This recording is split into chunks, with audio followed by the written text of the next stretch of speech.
Shalom, selamat sore saudara-saudara yang terkasih di dalam Tuhan kita Yesus Kristus. Apa kabar sore hari ini?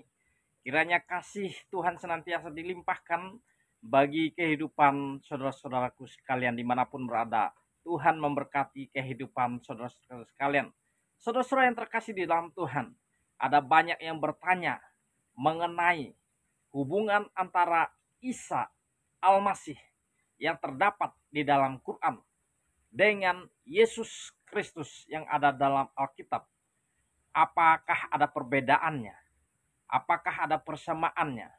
Lalu di mana letak perbedaannya?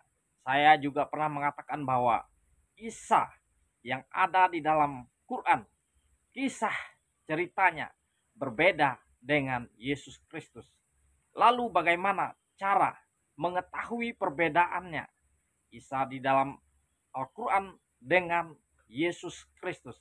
Kita akan melihat sama-sama penjelasan dari Elia Maron. Semoga video yang saya bagikan ini dapat memberikan pencerahan bagi kita semuanya, agar kita tidak keliru lagi di dalam memahami, di dalam melihat perbedaan antara kisah deskripsi Isa di dalam Quran dengan Yesus Kristus di dalam Alkitab. Selamat menyaksikan. Yesus dan Isa Al-Masih adalah dua pribadi yang berbeda. Nah, tapi Kak, di sini saya ada lihat gereja atas nama Isa Al-Masih, Kak.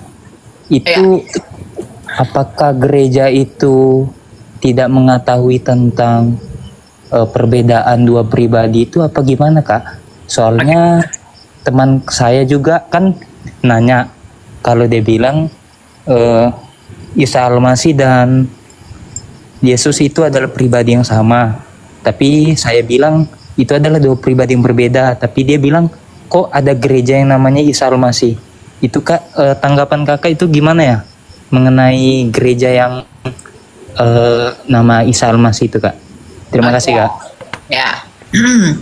Jadi bagaimana kita pakai leptin? Itu bukan leptin, itu tuh pelembab. Bibir saya kering karena di sini dingin. Kau fitnah aja kau, seperti Tuhanmu itu. Gini ya, dengar. Yesus Kristus dengan Isa Al-Masih itu memang secara fonetis itu sama. Apa maksudnya Elia? Gini, nama Yesus dari itu berasal dari bahasa Yunani, Yesu. Ya, nama Yesus itu dalam Ibrani adalah Yoshua atau Yehoshua. Yehoshua itu berasal dari dua akar kata, Yod He Vav dan Yasha. Yod He Vav Yasha itu Tuhan. Yod He Vav itu artinya Allah. Yasha itu artinya keselamatan, sama seperti nama Yesaya itu dari akar kata Ibrani Yasha. Ya, jadi Yeshua itu artinya Yehovah Yasha, artinya Tuhan adalah keselamatan. Nah, kalau di dalam bahasa Yunani nama Yesus itu adalah Yesu ditambah sufiks s untuk menandakan dia maskulin. Jadi Yesus sama seperti Kefa menjadi Kefas untuk menandakan si Kefas ini tuh laki-laki, maskulin. Ya, jadi Yesus ditambah sufiks s jadi Yesus. Nah, Yesus oleh orang Syria Barat dilafalkan dengan Iso. Orang Syria Timur memanggilnya dengan Isa. Sama seperti kata Jawa opo dan apa. Dialeknya beda. Fonetisasinya beda. Opo, apa, apa. Nah, itu kan beda ya, tapi esensinya sama enggak? Sama. Jadi Yesus Kristus dengan Isa Al-Masih itu hanya perbedaan fonetik saja. Jadi kalau kita menyebutkan Yesus Kristus, Isa Al-Masih, apakah itu sama? Sama secara fonetis, tetapi deskripsi Isa Al-Masih yang disampaikan kitab suci mereka itu beda. Misalnya gini, namamu Yisar. Yisar ini berbaju putih, kulitnya putih. Nah, lahirnya di Yerusalem misalnya. Tiba-tiba 700 tahun ke depan ada bilang, oh enggak, Isar itu tuh lahirnya di Batam. Ya, Isar itu kulitnya merah. Dia nggak pakai baju putih, dia pakai baju ungu. Namanya sama, pribadinya beda nggak? Beda. Kenapa? Karena deskripsinya beda. Nah, oke, di dalam kita Isa Al-Masih, Yesus Kristus itu sama secara fonetis, yang pribadinya lahir di Bethlehem, kawasan Migdal Eder, yang ibunya Maria dari Yehuda, ya. Ya, kemudian juga yang ayahnya Yusuf, ya, yang kemudian disebut anak Allah oleh malaikat.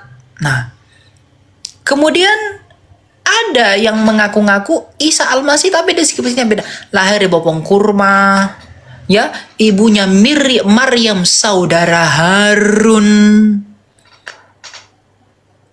tidak tersalib. Beda tuh deskripsinya. Nah, kalau beda dan ini sama-sama dianggap benar karena sama-sama firman Allah, ya jangan disama-samain. Jadi tujuan saya mengatakan itu berbeda ya untuk menghargai iman masing-masing.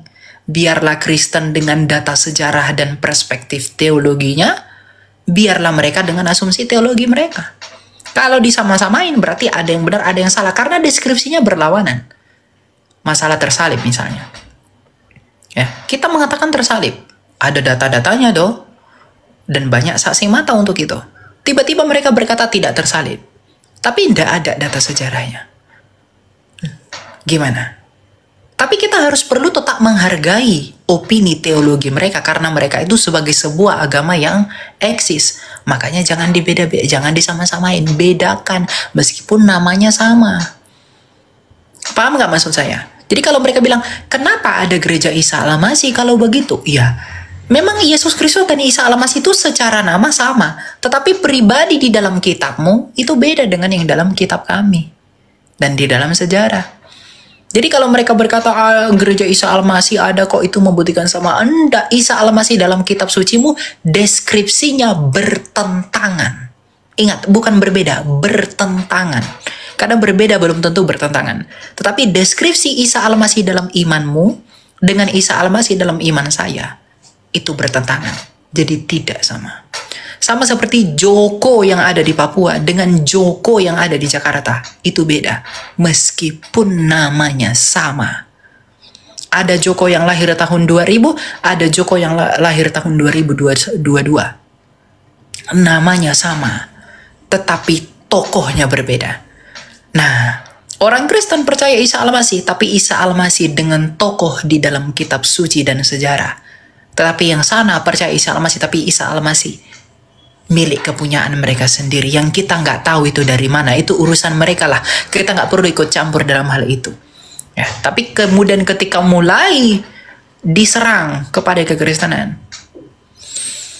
asumsi teologi otomatis batal, dilawan dengan sejarah gitu ya.